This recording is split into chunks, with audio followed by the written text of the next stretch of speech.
here to break down UFC 314 in Miami this weekend. Exciting card, great main event, great co-main event, great third fight on the tier. I mean, it's a great card overall. I'm very excited for it.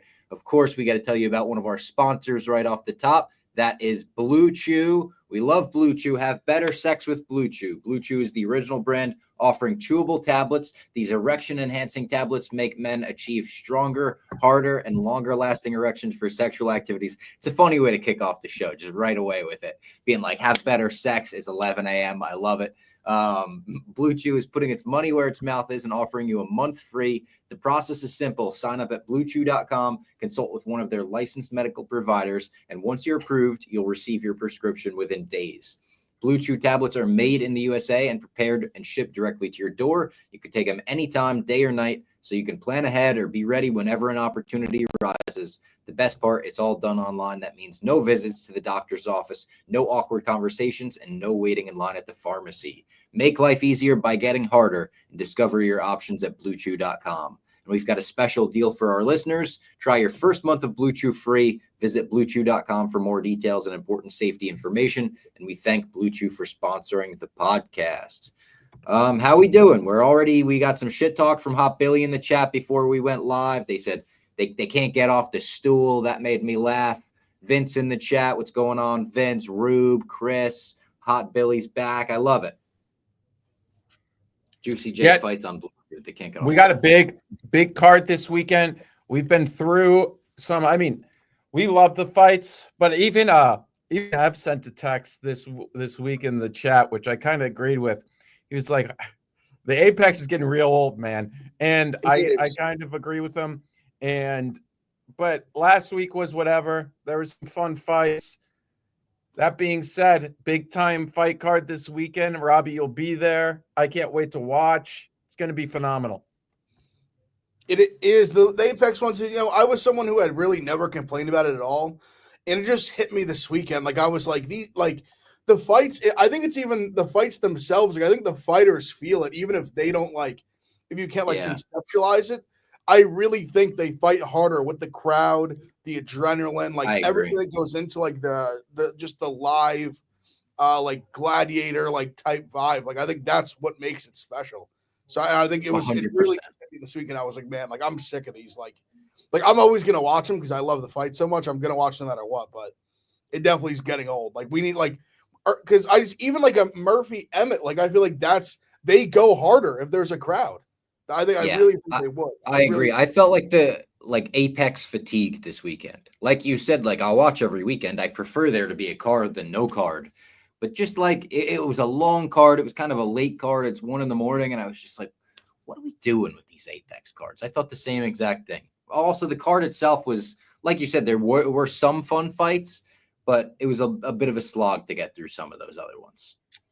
And we just got information that won a huge fight, Evloev against Aaron Pico, obviously a guy we've interviewed from Bellator, one of the most hyped Bellator prospects fighters ever, I guess you would kind of say, from at least the end of Bellator era.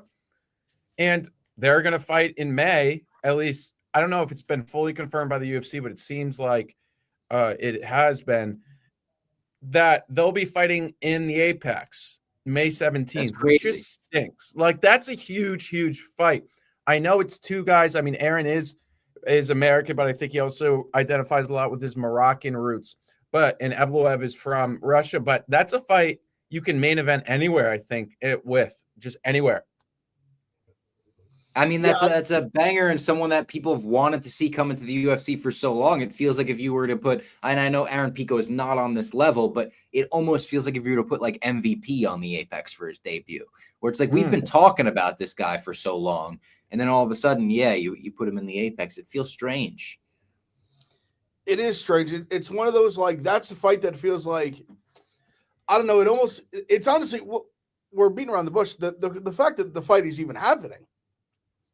This matchup being made is insane. I mean, there's been on record, both guys fighting in the featherweight main event for a title have both said with a win, they'll call out Evloev. Both are on record saying that. And he's taking a fight against a guy making his debut to headline an Apex event in a month, little over a month. It's shocking. I can't believe he took the fight. I guess he didn't want to wait for a fight. I guess he knew he'd have to wait probably like 6 months or however. Yeah. I mean, if Diego won, I bet he'd probably turn around pretty fast. But it was crazy matchup. I think it's a fun fight though. I'm kind of fascinated to see it. I'm a little bit confused with it as well, but I think when you remember, Dana, for whatever reason, views Evloev as a boring fighter. I think it's a little bit like what they're doing with Bilal, or what they did with Bilal Marab, and they're like, you have to earn it almost 2 times as much as another guy. Yeah. But also, I feel like they could build up Pico in a different way too. Like he could go get, like, this is a really tough matchup. Evloev is, I remember Ortega was asking Aljo before, I think the fight, I forget what it, which one it was. At the and he was like, who you got next? At the Performance Institute, yeah. He was like, who you have next? And he was like, Evloev. He's like, yikes. He was like, if Ortega's saying that, like, there's just some guys out there like that fighters have such respect for. Evloev is one of them, maybe, like, especially inside the ring. But maybe like the UFC just sees Evloev as like, if he's the champ, what do you do with him? Like he's really good, but I mean, I'll go like, how many Instagram followers does he have? I know that's not the perfect, but honestly, I think what it is, and I might stand by this on Dana. I think Evloev, if you want a title shot, pal, you got to finish. You got to get one finish, just one. Yeah, he's 9-0 with 9 decisions. That is, I mean, let's call it what it is. He is a boring fighter. I think there's been some fights like he made a big stink about the him versus Arnold Allen fight, which I think might have been one of the more exciting of his fights, actually. So that was a weird one, I thought, to like call this like horrendous boring fight. I thought Arnold actually kind of made it a fight, actually made like a good fight. And then I guess the only like kind of really exciting fights he's been in was like when he fought Diego the first time. Yeah. Because Diego came in and like gave him a run for his money, like short notice, yeah. Was like really active off his back, like elbows and stuff. So I don't know.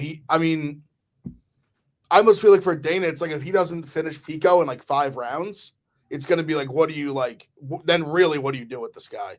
And I think Pico's super talented, but it's like if you can't finish like a debuting guy off like on, I don't know. It's just a tough sell. Like they don't want him to be the champ. That's the last thing they want is him to be the champ. Especially when you said they've got a few other guys that are like in a similar. I mean, shit. At least Bilal finished a few fights. Yeah, he finished Sean Brady. Yeah, I mean, he's finished a couple fights at least. Jesus, I mean, Evloev can't finish. He can't finish his dinner. Like it's brutal. Nine decisions is crazy. Did you see Dana? I don't think he was at UFC this weekend because he was in like a $10 million baccarat tournament that he busted out of, and now he's going to give away like a piece of gold and a $10,000 bill or a $1,000 bill or something like that from the 30s. Yeah, I saw that. It was like a baccarat tournament. He lost, but he's giving it away. I thought that bill was like a Photoshop. Here you go. He's saying that they actually printed this in the 30s and it's worth $1,000. I mean, it's possible. I don't know enough. I guess we'd have to look it up. But if he says it's real, I mean, a $1,000 bill, United States $1,000 bill from 1862 to 1880, U.S. Treasury Department issued $1,000 legal tender notes. The reverse of the and then the observe of the 1928 and 1934 series, a portrait of Grover Cleveland facing right while toward a United States Department of Treasury seal. So yeah, it looks like it was 1800s, 1920s, 30s.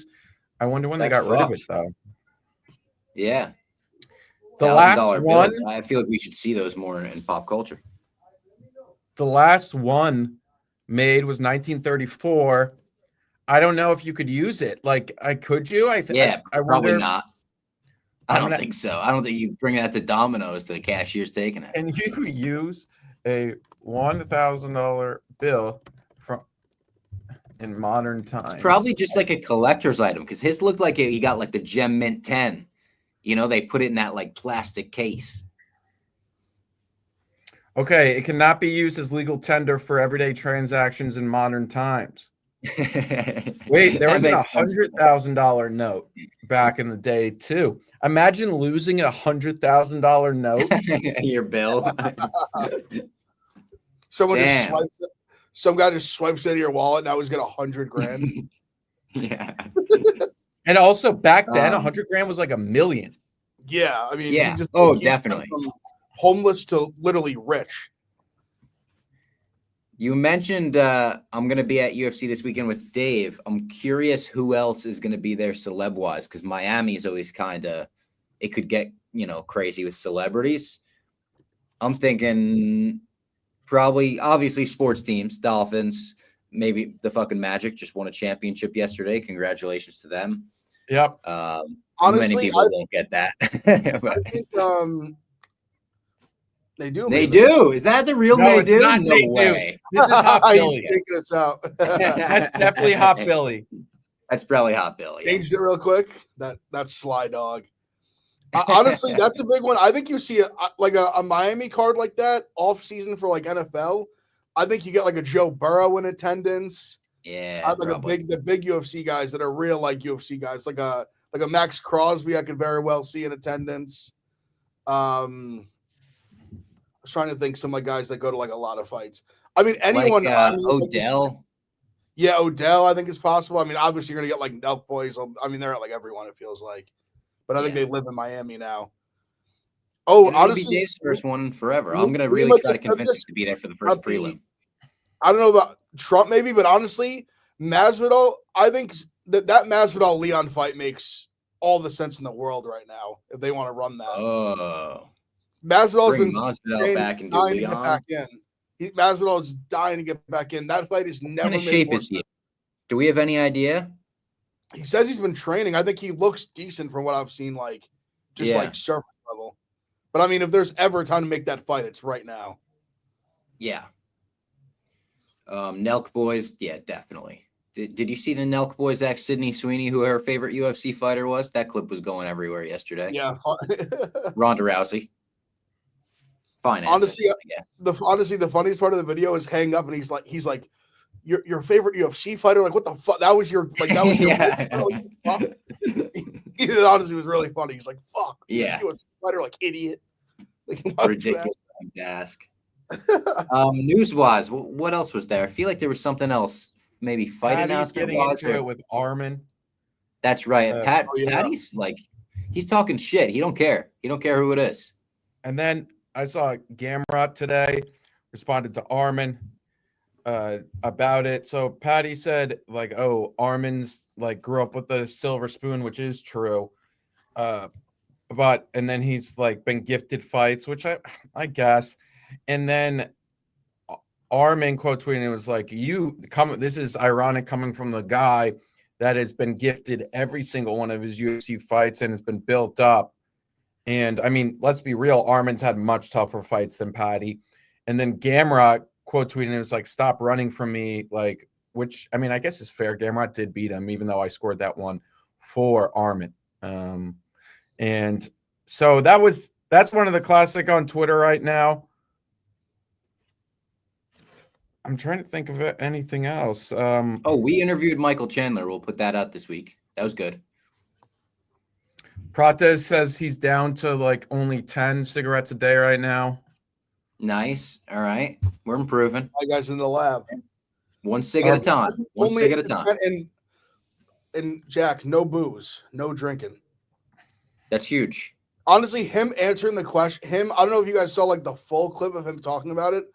He was so serious, but it was honestly hysterical. It was the most like, I think it was the first time ever where like me and like a UFC fighter were like relating so much. Like he's like, yeah, like he's like, I can't go to the party because like if I go to the party, I drink. I'm like, brother, can't relate more. Like I'm not going to the party. Like if I'm going, I'm drinking. Like if I'm not going there to DD anybody. I'm not going there for sober vibes. I'm there to party. I'm either partying or I'm not. Love him. That's my guy. Knew it before. That was my guy before I even knew he was a chain ripping darts. Speaking of partying, a lot of videos of McGregor at the bare knuckle after party. I saw that, just like living it up. The one guy tried to punch him. You see that video? Someone tried to like attack him, and McGregor's security attacked that guy. And then he tried to launch a meme coin, and he got like 600 total people to donate. Did not reach the fundraising limit or something. He launched a meme coin when there was like questions of a global recession. It was like the worst time launch in the history of crypto. Maybe the worst timing I've ever seen ever. Timing beats speed, precision beats power and all that shit. No, not in the midst of a global recession, my man. No, you're I mean, you're right. I think he's a little late to the meme coin party. Way late. I mean, I think America put out the NFT apes now. As a society, I think we're meme coined out. I think once Hawk Tua got us, I think we're all set on. Did Hawk Tua make meme coins jump the shark? Was that the moment?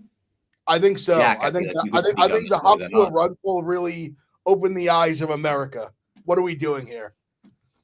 Yeah, no, I mean, the meme coins will come back because it's just another form of gambling. Once, like, if the economy comes back and crypto comes back, but in a bear market, which it appears we're very much in, meme coins are like, I mean, I'm still in a few Telegram chats where I get updates about all of them, and they're just like nothing's going well except for sad update. Yeah, nothing's going really well, but they're still trying to find it. They're like, I got guys right now sending messages to one of mine. They're still searching. They're still in trenches. There's always guys looking, but for the most part, it is not good in the trenches. And McGregor launching was very much weird. This is also funny news we could talk about. Bryant says, did y'all already talk about Cejudo taking his neighbor's intruder down in his pajamas? We did not talk about that, but it was kind of a funny video because it's crazy. You see, like, you hear his voice describing what happened. Someone drove their car into Henry Cejudo's neighbor's house. Then I believe they like got out of the car and assaulted his neighbor, who was an old man. There's a video. He's got blood trickling down his face. And then it cuts to Henry Cejudo, and he's wearing this like silk pajama set that looks like he would be in a commercial or something. And he's just describing like, yeah, I had to do what I had to do. And he's talking like he's Batman. All the captions are like, he turned into fucking Batman. He's a true hero today. And much respect to Cejudo for doing all that. But doing it in the silk pajamas was just funny. I thought it was a jumpsuit at first. I don't know. I think it was pajamas. Because it's middle of the night. I think it was pajamas. I just was like fascinated. I was like, I can't believe Cejudo wears legit pajamas.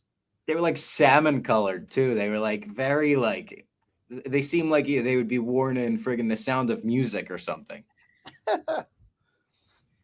He probably got this from Ali for Christmas. The pajamas with the whole fam. Yeah, everyone under Ali gets a pair of those every Christmas Eve. And also Love Dogs. I don't know where this is coming from, but says apparently it's not happening, the Pico fight, maybe. I'm not sure. Yeah, still up in the air. It seems a lot of the sources were pretty legitimate. I know there was sources that it was at least like very much being like highly discussed. So I guess we'll see if the UFC officially announces. Let's tell everyone about another sponsor, DraftKings. And this ad read is perfect because it's actually about UFC 314. There we go. DraftKings. Sorry, Ev. You got to peek over that thing if people want to see it. UFC 314 is headed to South Beach. It won't all be glitz and glamour, but the stars will be out. Don't miss any of the action at DraftKings Sportsbook, the official sports betting partner of the UFC. It promises to be another banger night of fights, especially the featherweight main event between two evenly matched fighters.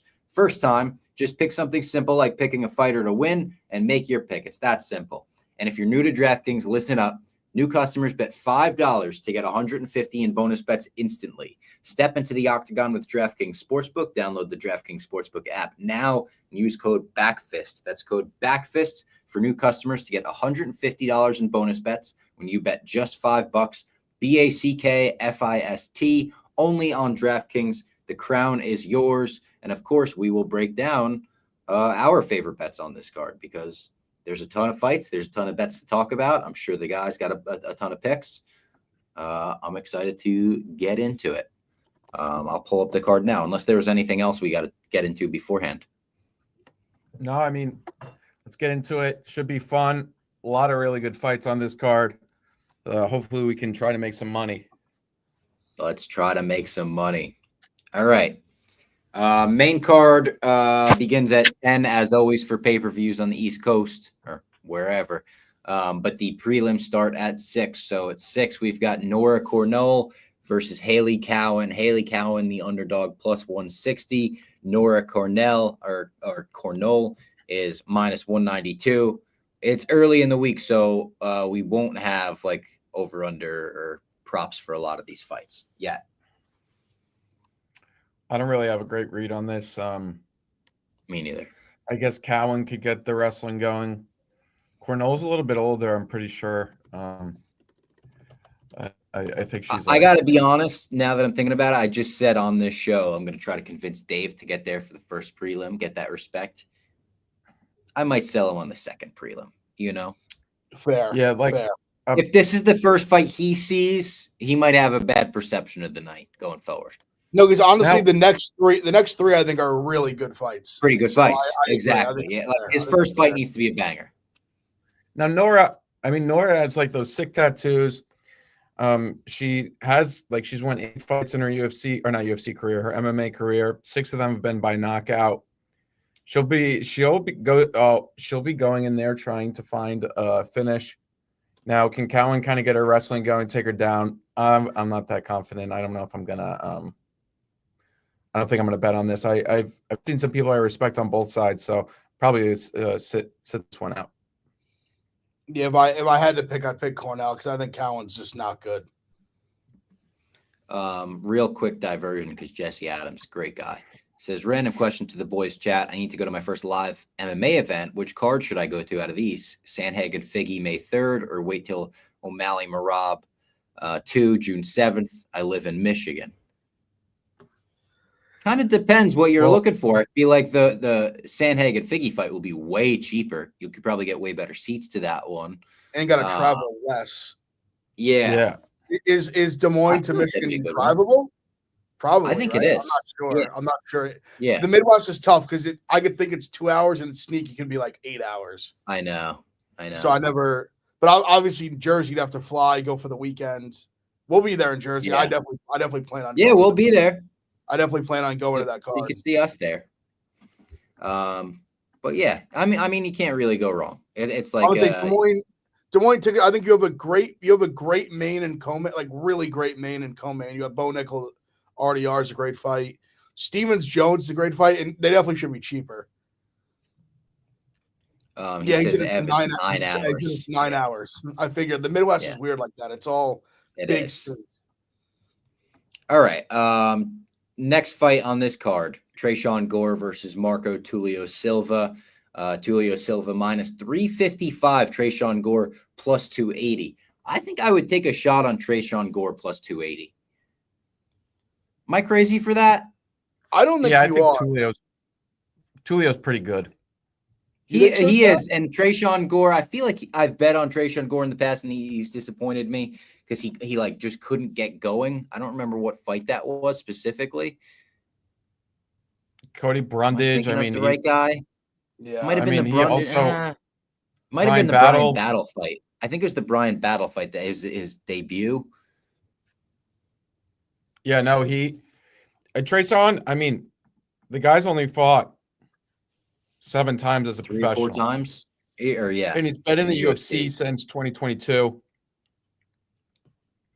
I think this is a kind of a setup spot for Tulio by the UFC. I think they want him to get a finish here. He's finished everything, every one of his fights since 2023. His last 3 fights he's finished. Obviously, he took out Ihor. And he had a nice little finish on the Dana White's Contender Series as well. Yeah, Tresean, I kind of see a finish here. I would assume it's going to be like under 1.5. So, yeah, like that's what I kind of look at this. I don't have any interest in Tresean. I think we're going to take Gore probably by finish. He's had two like good, decent finishes in a row. I guess opponents wise, not like great.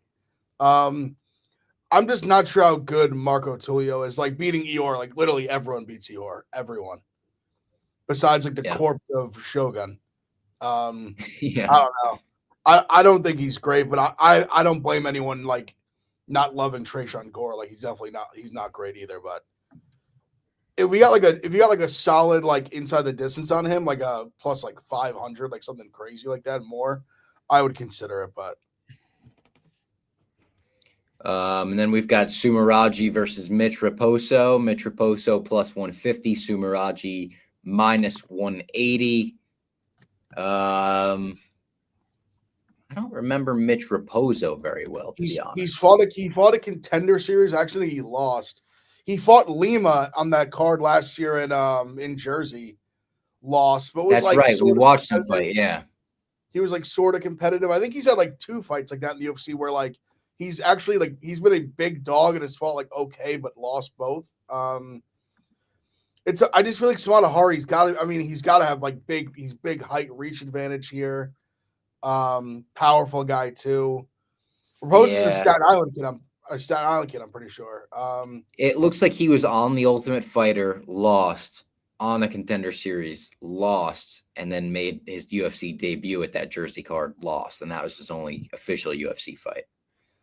Yeah, I think I like Samadahari's fought like a lot of good guys. I mean, some solid wins. I think he's the side here.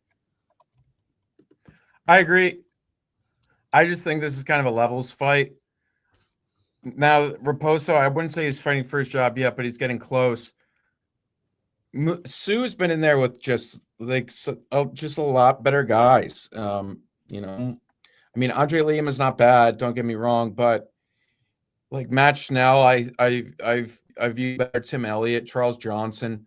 These are all much better guys, and I think Sue, when he goes up against guys he's much better than, he just handles them.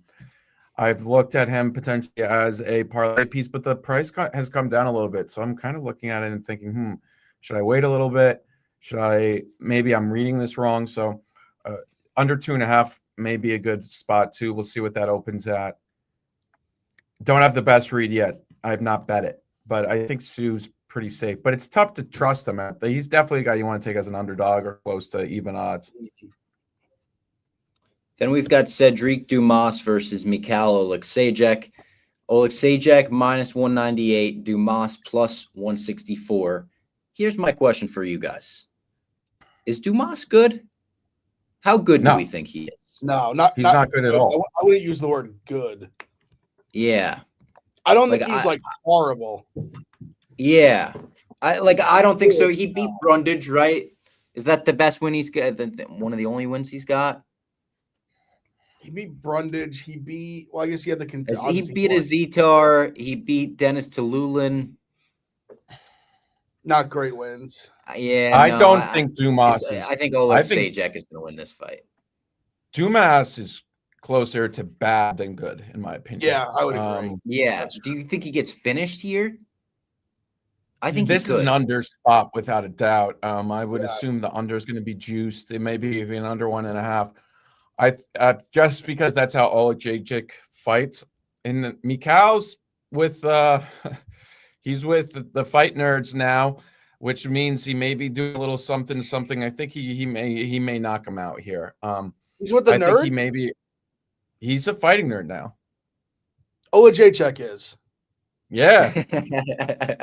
He went from just like sparring his like buddies at the bar. Yeah. Now he's training with the most prolific fighting camp in the world. Yeah, no, he's there. They welcomed him, and he's there. He's locked in there too. Him and his brother.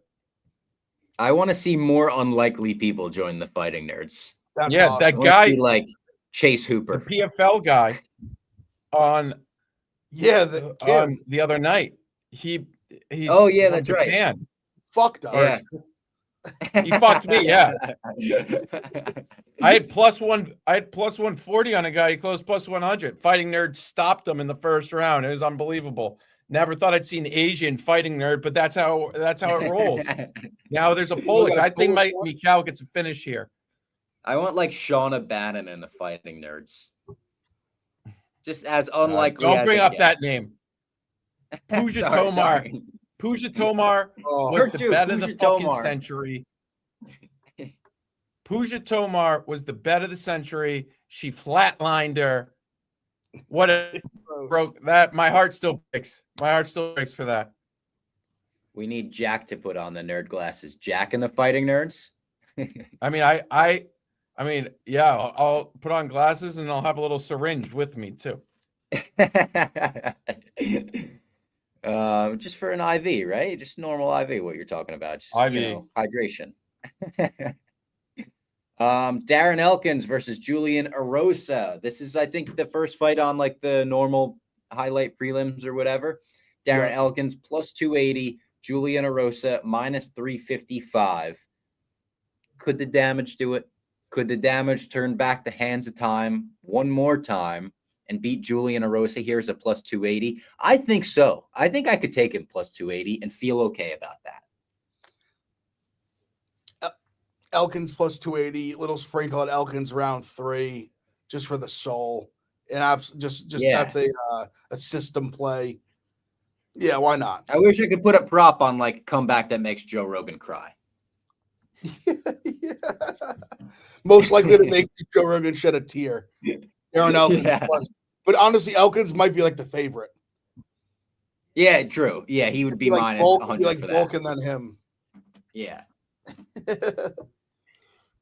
Jack, do you are you in on Elkins here? I'm not there yet. Maybe I'm with Ev. We'll just do some round 3. I'm pretty high on Juicy J. But I like him too, to be honest. I like watching him fight and stuff. But I mean, Elkins is 40 now. It's tough, and at some point, it's gonna be over. And Juicy J is a guy that may do that to you, but. Yeah, round 3, maybe I'll get involved there. Maybe even look for a live line. Obviously, our friends over at DraftKings have some great live lines every single fight. Maybe I'll get involved there, but maybe round 3 before. We'll see what the number is. I'm not as confident. I know there's been some people that are confident that I've talked to, but I'm just not. I can't get there yet. All right. We'll see if you get there by Saturday. Up next, Jim Miller, the legend, takes on Chase Hooper. Interesting matchmaking here. Very interesting. Chase Hooper is minus 800 against Jim Miller, plus 550.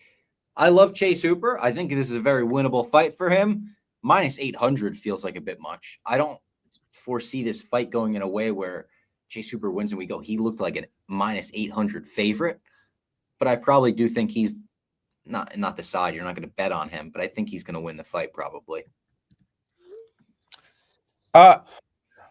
I think this is an under spot. I know it's not out yet, but I'm going to look for an under here. I think an upside that there's a chance Chase Hooper gets finished, but outside of that, I think Chase is becoming pretty damn good.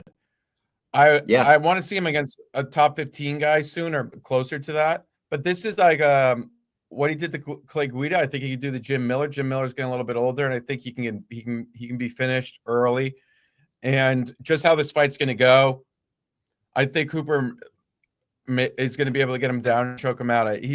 Hooper is, I think, turning into a really, really good fighter, and the UFC knows it and has seen his progression from getting absolutely destroyed by a Caceres of the world, RIP, Caceres passed away, right? Caceres, no, did not pass away. No. Bruce Leroy? No, he fought a guy that passed away. I need to preemptively kill Caceres. Yeah, he's alive and well. Maybe no, he hasn't fought someone who's dead. No, Felipe Colares, right? Didn't he pass away? He passed away? He better have, you can't be putting this on people if they're still alive. It's multiple deaths. Felipe Colares did die. R.I.P. He did. R.I.P. Rest in peace. He got hit by a bus. I know. I remember that now. Yeah. I know I have a smile on my face. No, it's not awful. fun. Felipe Cross, but he fought Chase Hooper, and that was when Chase was he was a kid. We've seen him grow up. I can't wait to see him this weekend. I'm looking at an under. Hopefully, like it opens like -110, -120. I mean, there's probably some out there I haven't seen, but I want to see it obviously again on DraftKings. I love Jim Miller. I think there's a world there. I think there's a very realistic world where Hooper makes this look easy. Really? I agree with Jack. I think the UFC is literally, and I think the fans too. We've watched Chase Hooper go from a boy to a man. You're seeing every time you see him in the cage, he looks bigger, stronger. I like him up at 155, like with how, I mean, he's long. He obviously has the great jiu-jitsu. Also, I think the thing that's being underrated about him right now, his hands have looked sharp. Like he was, he was the opposite. He was a fish on the feet. Like he didn't know what to do on the feet before, and now like he dropped Slava claws. Like that's, world class kickboxer. Yeah, I think he's becoming the real deal before our eyes. And I agree with Jack. I think if he gets Jim Miller out of there in like a round or two, I'd love to see him get like either like a fringe top 15 guy or just like a number like 13, 14, 15 type guy. Honestly, he might Bobby Green might be next. Yeah. I could see that. I could totally see like Miller straight to Bobby Green for Chase Hooper. Then he's in the top 15. Yeah.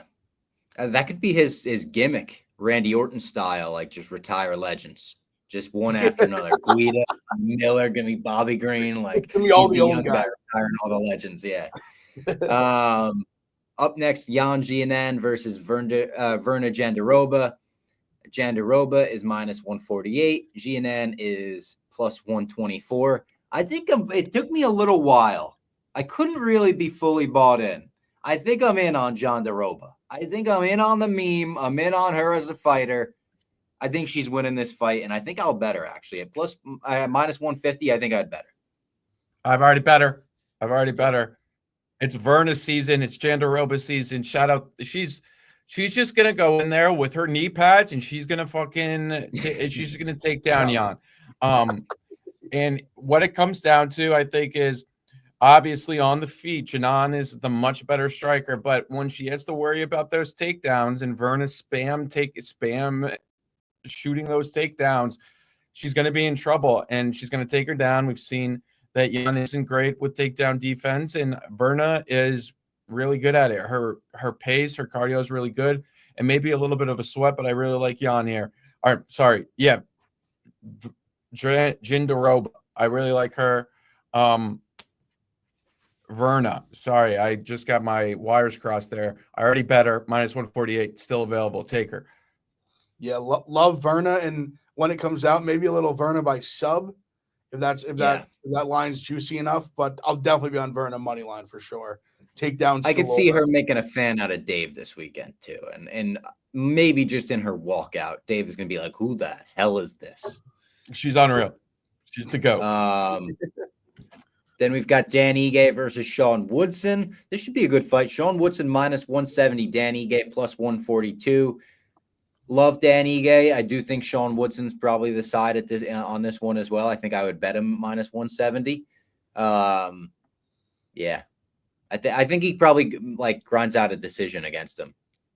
I don't know what to do with this fight. I respect Sean Woodson a lot.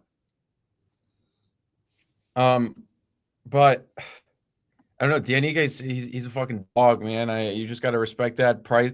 Like you look at Dan Ige, you see that plus money next to him. The reach is going to be crazy, but Dan's gone up against guys with a reach disadvantage for him, and I'll probably sit this one out. I think I'm going to be on Ige. Okay. Ige, to me, he only loses to legit like top like 7, 8 guys. Like he really doesn't lose outside of that. Like when you look at the guys he's lost to, it's like Cater in his prime. It's like Lopez, which he took that fight off the couch. It's like Evloev. Like these are the guys he loses to. He doesn't lose. This is kind of Woodson's. Like if Woodson beats him, I'll be like, all right, Woodson's legit like top 10 now. I mean, this is going to be Robbie. If you guys are there for this fight, this is going to be the fight that Dave's like, what the fuck is this? With a guy who's like 5, the guy who's like 6'2". His brain's gonna like malfunction these two in the cage together. He's gonna look literally twice the size of him. I wonder if Ige can get takedowns. I mean, Woodson's been hard to take down at times. He has such long legs, like freakishly long legs. But I think Ige plus He's got money one here loss gets, like, ever too. Woodson to Julian Erosa. His whole MMA career is the only loss he's ever had. He's had a good run too. Like his last Saldana, 4. and I know Saldana was he got lucky as fuck. Yeah, that was the draw. That was but also totally, he's talked a lot about that. That was like he has a crazy story, like with like his mom went to jail and like all this stuff, and I guess all that happened like right. His mom had like a crazy bad like gambling addiction, actually kind of nuts, and she worked for the for like the county or whatever as like a bookkeeper, and she like stole money to like feed her gambling addiction and like went to jail. And I guess this happened right before that fight. He like did a whole like little thing on it. So I try to give him a little human pass there on like bad performance. But after I think that, Ige plus he comes back. He beats Bazooka. He beat Bazooka. He beat Charles Jourdain. He beat Alex Caceres, rest in peace, and he beat Fernando Padilla, and he knocked him out in the first round, which is good. But this should be a good fight. I think overall this could be like one of the highlights of the card. Ige also he's never been finished. Tough as hell. Yeah. Then the main card, UFC 314, begins at 10 p.m. As always, Nikita Krylov versus Dominic Reyes. Dominic Reyes plus 154. Nikita minus 185. I loved seeing Dominic Reyes get back in the win column, and I got friggin' swept up in the hype train, and I think I'm riding him plus 154 here too, hoping he keeps it going. Could be a huge moment to kick off the card if he does too. If this card kicks off with a Dominic Reyes knockout, the crowd will be going ape shit. Yeah. Before we continue, if you're in the YouTube chat, if you're on Twitter, like it, retweet, share, subscribe, follow us, like the whole 9. If you're watching back, please like, subscribe, comment. We appreciate you. Let's get those likes up. Krylov, like, where's he been? We haven't seen him in a long time. He didn't post on social media for about a year. Reyes obviously knocked out Jacoby. And also, I think if Reyes could get the takedowns going, he may look like the favorite here. I kind of want to take Reyes. I'm looking at the number. And I'm like, I want to take him. I want to take him. Will I get there? I think Krylov's really, really good, but I think this is a spot for Dominic. And I think if he can avoid the big shots, obviously this may be a true 50-50 fight. And I think he can win it. I agree, Jack, and I think the chat hates this.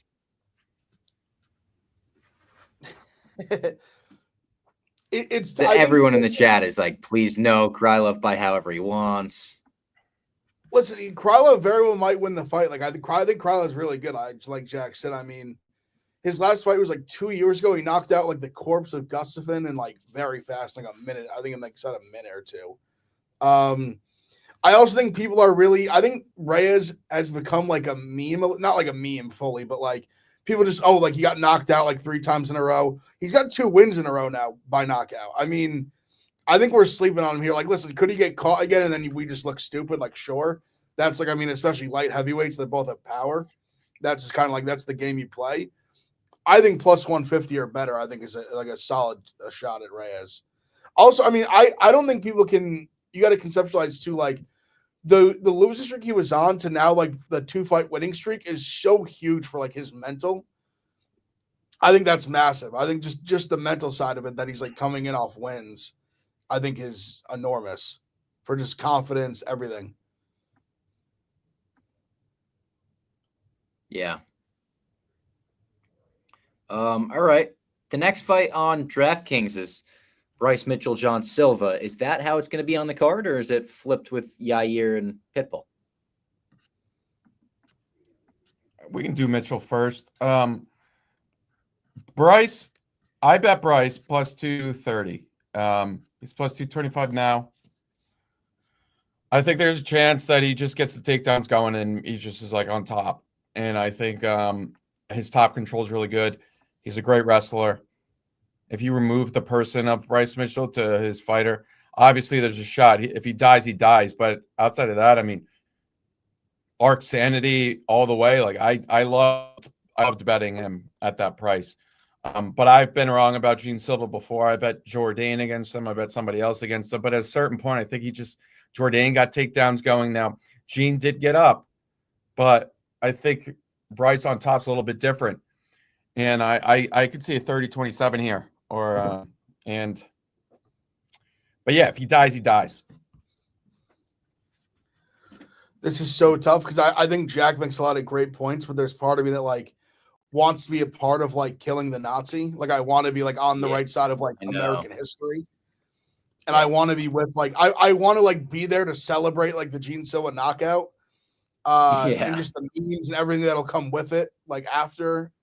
But I do agree it's scary because Silva has had like very good stylistic matchmaking in his favor. He hasn't really fought someone that's gonna like a crazy attack him, especially the way Bryce Mitchell can, and someone who has the wins that Bryce Mitchell has in the UFC. Actually, like don't mind this either. If that's like the number or better, plus 500, yeah. Because I think the problem is like you're gonna get Gene Silva by knockout, like minus money or like something like that, or like plus 100, and I'm like I don't love that. So I don't like fault anyone betting Bryce at like. If anyone's like superstitious, first day of Passover for the Jewish people, maybe the Nazi goes down. Dave said he might dress as a rabbi. Still to be seen. The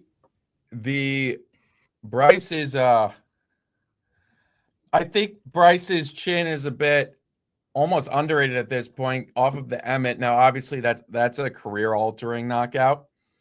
Yeah. But I mean, he took some shots from Ilya for a long time. And if he could stay away from it, like obviously he doesn't want to continue that absolute brutality that Ilya put on him because Gene can do that. But the bet is essentially he gets the takedowns going. He's on top. And then it looks like a 50-50 fight. And even more, I mean, I think Bryce has the downside of looking like you should have never bet him, but he has the upside of looking like bet of the century. Yeah. Do you think they're having a real talk with him on Saturday? Like, if you win and get the mic, you can't be saying crazy shit on pay-per-view. He's gonna do what you want on Ark Insanity, but on UFC pay-per-view, you got to tone it down. No, he's gonna go crazy. He's gonna talk about how no man who calls himself Lord will ever beat me. That's what he. This is truly like this is the fight. This fight of the night. This is fight of the fucking night. I mean, the crowd is going to be crazy for this one. I think the boos are going to be as thunderous as they've ever been for anybody in the UFC.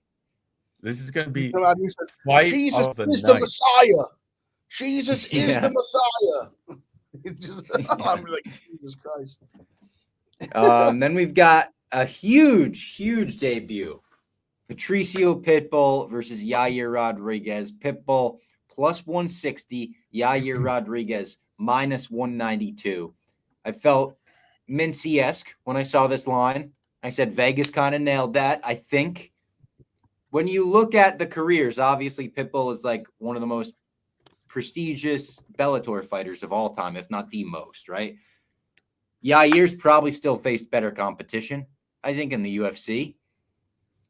So I go back and forth. I do think Yair's going to win this fight. I think Pitbull's going to put up a performance that makes UFC fans who maybe don't know him, if they don't know him, respect him and realize he is the real deal and he belongs with those people. I still think Yair's going to win the fight. And I don't even know if Pitbull will put Yair in trouble in the fight.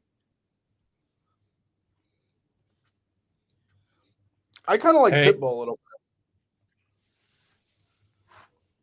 Well, I would say I just think I wonder Pitbull. He's not obviously Yair's gonna have the reach and all that and like the height. I wonder if Pitbull uses some grappling, some wrestling, like some jiu-jitsu here. Because I think he's got a path with that. I really, really do. Yair's just not good at. He's just like when he's on his back, he's bad. Like he threw that triangle up against Emmett, but I mean, he gets taken out easily. You saw he almost killed Ortega. Ortega the second he got a takedown, like he was getting the shit beat out of him until he was choked out badly.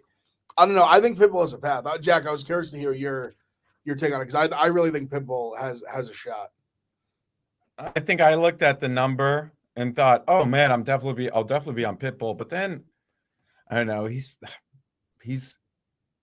I hope I'm wrong, but he's kind of getting into wash territory. His recent competition has not been great. He's 37, going on 38, 32 years old. Yair, I think speed, even though Ortega beat him, I think the speed of Yair is just like, I think we could see a finish from Yair. I may be looking, it will be interesting to see what that line opens, but inside the distance, like if I can get over plus 200, I don't know if I will, but that would be something I'd be very into because I think he may be able to finish him. This speed is just going to, I think what you'll see the speed and you'll be like, holy shit. Like, this is not fair. My gut also says that Pitbull's going to try to fight a gladiator style in this fight.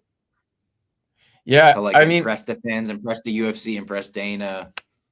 It's possible. This is a really tough fight for him. I wish this was 4 years ago and we could really see him like at his top of his top. But man, like this is going to be really, really hard. And I think Yair, Abby's right. The bet on Pitbull is like, can he get the takedowns going? Yeah. But I don't know. I think Yair. Why we're looking at Yair, like why he lost Ortega was like he came out so hot. He was at elevation, and Ortega's just impossible to put out. And I think Pitbull's not. I think he'll be able to put him out, but we'll see. But like I do like Yair here. Unfortunately, and I'm not a Yair. Like I'm a Yair kind of hater.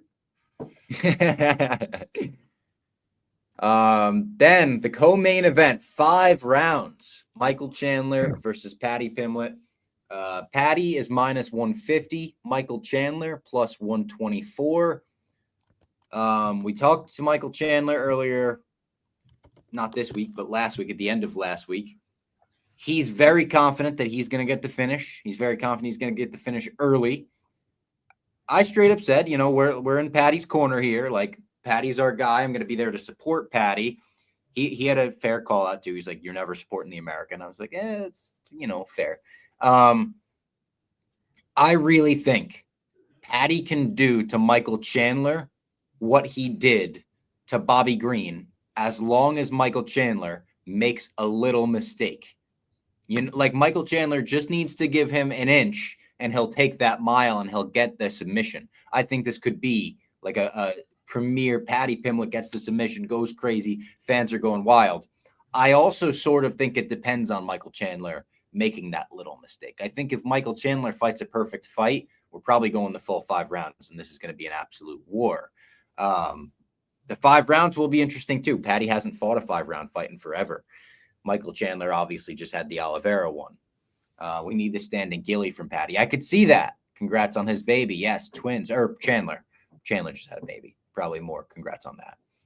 How do you guys feel about this one? I know Jack has a strong opinion. I'll let him go first. I think it's just Paddy all day. I think he's going to get the fight that the aspect that we're really missing on is those leg kicks. I think Paddy can throw those leg kicks and really hinder Chandler. I think this is just Paddy all day. I think he's in much better shape. There's a chance that he gets bonked, but I don't see it. Now, Av brought this up to me yesterday, and I'm sure he'll talk about it. Like if Oliveira couldn't find the sub on Chandler, will Paddy be able to? Now, Dustin found that's like Dustin's True. Brazilian Jiu-Jitsu against like that's the funny aspect of MMA math and just this sport that we love. But I think like Paddy's is just better. He's going to be safer, and yeah, I think different jiu-jitsu styles too, right? Like Charles, I feel like has a more traditional Brazilian jiu-jitsu style, where Paddy has a more like, I don't want to say more creative, because I don't want to say he's more creative than Charles Oliveira on the ground, but he more weird, more like unpredictable. The total here is fascinating. It's a 5-round fight. It's over 1.5. It's like Chandler just went 3 rounds with Oliveira.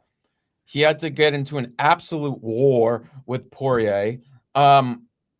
Obviously, but like, do we think Paddy's going to knock out like if that happens, Paddy's like a star, like beyond what he is now. He's already a star. But if he knocks out Chandler, it's like we're at points where the UFC's like, okay, he had a little bit of a downturn, the Jared Gordon fight, and then kind of going at Ariel. But now we have the star. But I think the UFC knows what it's doing here. And yeah, so I really like Paddy. I think he's in the best shape of his life. You saw him on the fucking boat on Saturday. He looked like he's already on weight. Yeah. Like, I don't even think the weight cut's going to be tough for him. He's ready to go, and I think he knows it. And yeah, I think it's just Paddy all day. Yeah, I think like a lot of this lead up, like the last, like, say, month or so, I thought I was going to be on Chandler. And I think the closer it's got, I think I've seen the light that I think Paddy's the side. I think a lot of things Jack said. I think he's tough to get out of there. Also, big thing that I think I've referenced it quite a bit, like handicapping fights. And I do think it's a real thing. Like, when you just continuously lose, I think losing just gets easier and easier.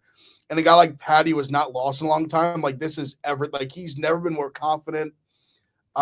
This is like, he's like on the up and up. Like, this is like, we talked about with Chandler about like kind of being the Arturo Gatti of UFC and kind of like, doesn't really matter if you win or lose. People just want to see a fight. And I think he's admittedly is leaned into that and like almost kind of went away from like fight IQ and stuff. Like, Paddy's only goal is to win this fight.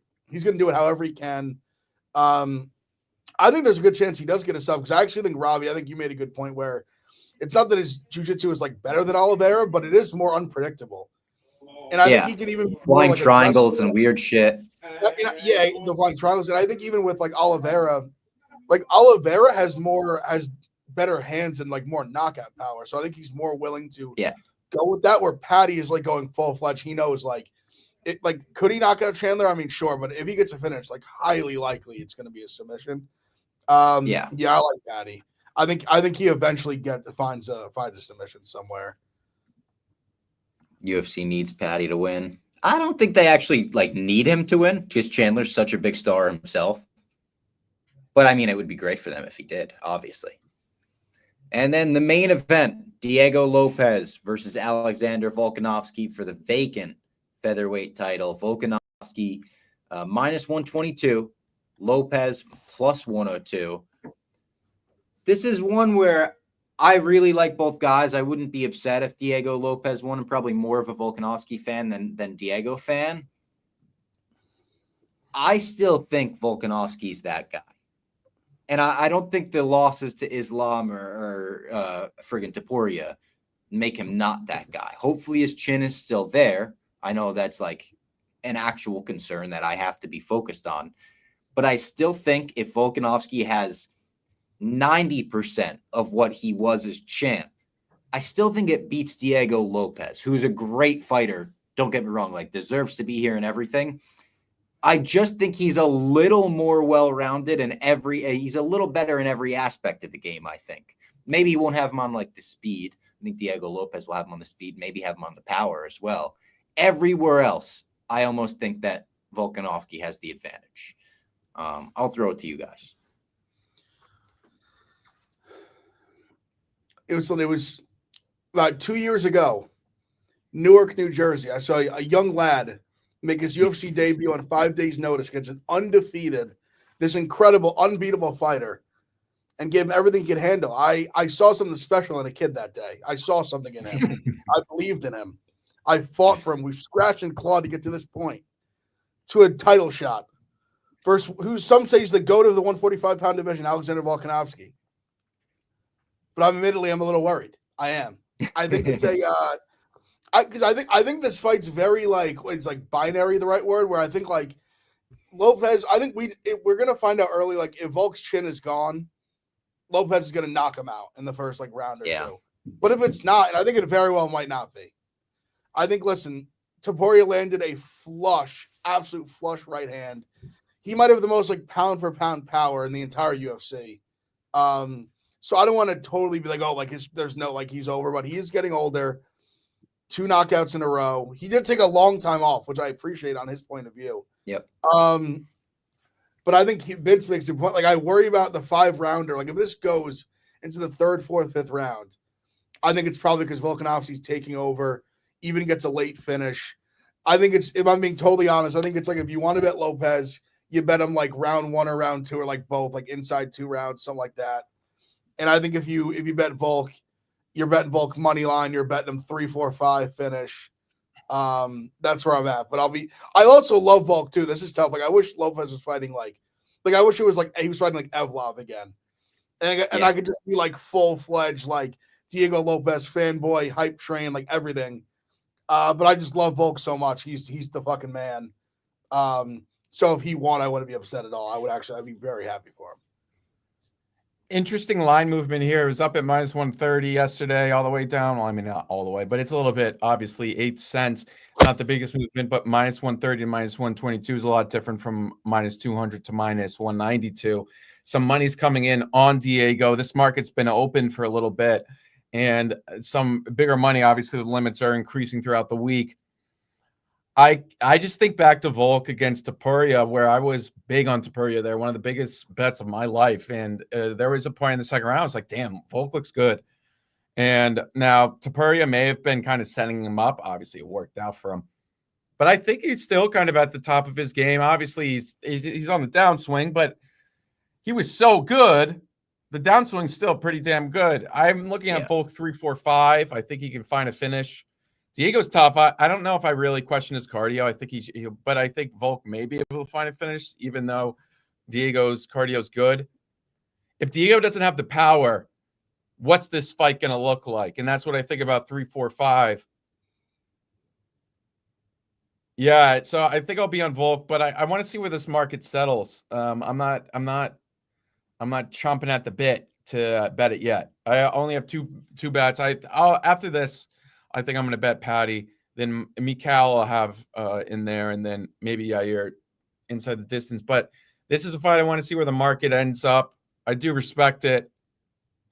Hell of a fight. I think that's the bottom line here. Like, just so many things can happen here, and I'm really excited to see it.